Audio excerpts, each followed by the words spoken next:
Ninth class. Good evening बच्चों। अभी हमारे सामने क्लास नाइन्थ का सैम्पल पेपर है मिड टर्म एग्ज़ाम का। देखिए बेटा, इसमें आपको 3 घंटे मिलेंगे। 3 आवर्स का पेपर है आपका और 80 मार्क्स का आपका एग्ज़ाम है। जनरल इंस्ट्रक्शंस देखते हैं। This question paper contains 3 sections. First is reading section, second is writing and grammar section, and third is literature section. Attempt questions based on specific instructions for each part. Her part के लिए कुछ specific instructions दी गई हैं, उनको ध्यान से पढ़ेंगे और फिर क्वेश्चंस को अटेम्प्ट करेंगे। सेक्शन ए देखेंगे। This is reading section, 20 marks का है ये। फर्स्ट पैराग्राफ आपके सामने है और इस पैसेज में आपके पास 10 क्वेश्चंस हैं। हर क्वेश्चन 1 नंबर का है, तो फर्स्ट पैसेज आपका 10 मार्क्स का है। नेक्स्ट पैसेज आपका रीडिंग वाला है। इसमें भी आपके सामने 10 क्वेश्चंस हैं। हर क्वेश्चन 1 मार्क का है और टोटल आपके दोनों पैसेज मिलाकर रीडिंग सेक्शन हो गया आपका 20 मार्क्स का। इसके बाद देखिए section B. This is writing skills and grammar section, 20 marks का है ये भी। You along with family recently visited the city of Jaipur, famous for its Hawa Mahal, the palace and forts. Shopping in Jaipur is also excited as there are many things to buy. Write a descriptive paragraph about your visit in 100 to 120 words. A picture is given below for reference. आप अपनी family के साथ जयपुर घूमने के लिए गए हो। वहाँ पर आपने जयपुर का फेमस प्लेस हवा महल और बहुत सारे फेमस किले, फोर्ट्स किले देखे हैं और आपने जयपुर में बहुत अच्छी शॉपिंग भी की है, जिसके लिए आप बहुत ज़्यादा एक्साइटेड हैं। अब अपने इसी विज़िट के बारे में आप एक पैराग्राफ लिखेंगे। This is a descriptive paragraph. 100 to 120 words में लिखेंगे। ज़्यादा लंबा नहीं करना है, ज़्यादा छोड़ना भी नहीं है। और इसके रिगार्डिंग पिक्चर आपको दी गई है। फिर देखिए साथ में लिखा है और आपके पास चॉइस में क्वेश्चन है। This year you visited your village home town and stayed with your grand mother for 2 months। इस साल आप अपने गांव गए या फिर अपने होम टाउन में गए और वहाँ पर आप अपनी ग्रैंड मदर के साथ 2 महीने के लिए रहे। She took good care of you, you admire her for her kind and hard working nature. Describe your grand mother in 100 to 120 words.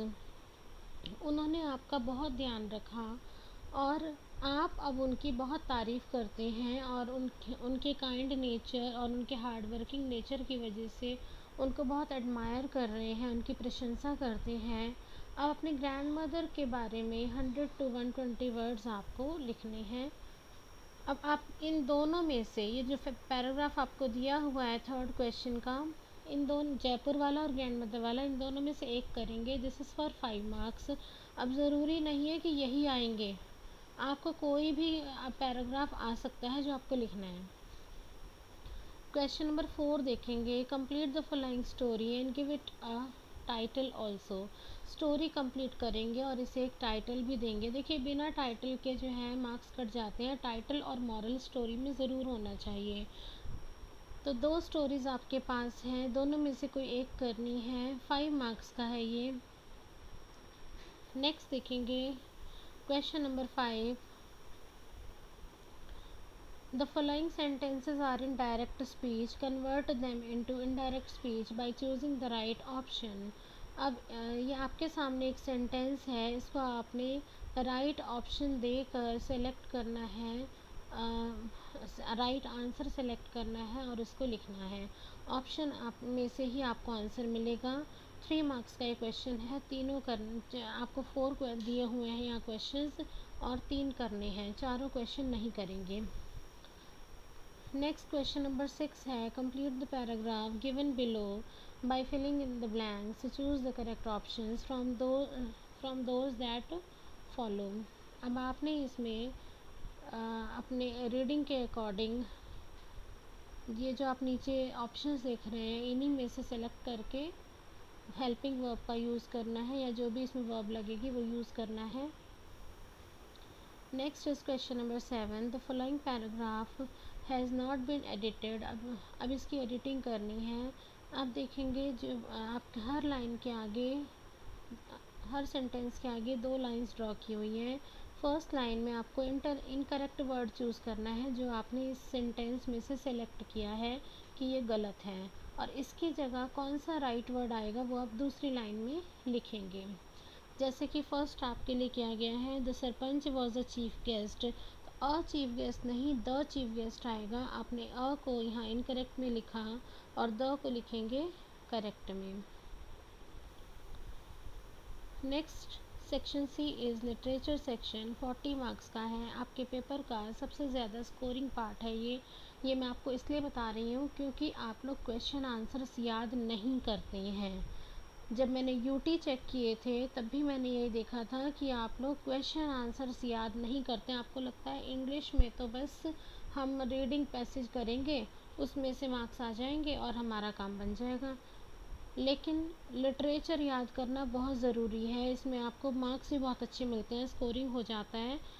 ध्यान से सभी क्वेश्चन आंसर्स याद करेंगे और इस लिटरेचर पार्ट को अच्छे से अटेम्प्ट करेंगे। क्वेश्चन नंबर 8 है, read any one of the extracts given below and answer the questions that follow. आपके पास 2 पैसेज हैं। एक पैसेज तो ये है, as a 5 year old Bismillah Khan, ये बिस्मिल्लाह खान वाले चैप्टर से है, और दूसरा है Toto was a pretty monkey, adventure of Toto से ये चैप्टर लिया गया है, तो ये पैराग्राफ लिया है। तो इन दोनों में से कोई भी एक पैराग्राफ आप अच्छे से रीड करेंगे और उसके क्वेश्चंस के आंसर देंगे। 5 क्वेश्चंस हर पैराग्राफ में हैं, 5 के आंसर आपने देने हैं। 5 मार्क्स का पैसेज है। Next is question number 9, read any one of extracts given below and answer the question that flow.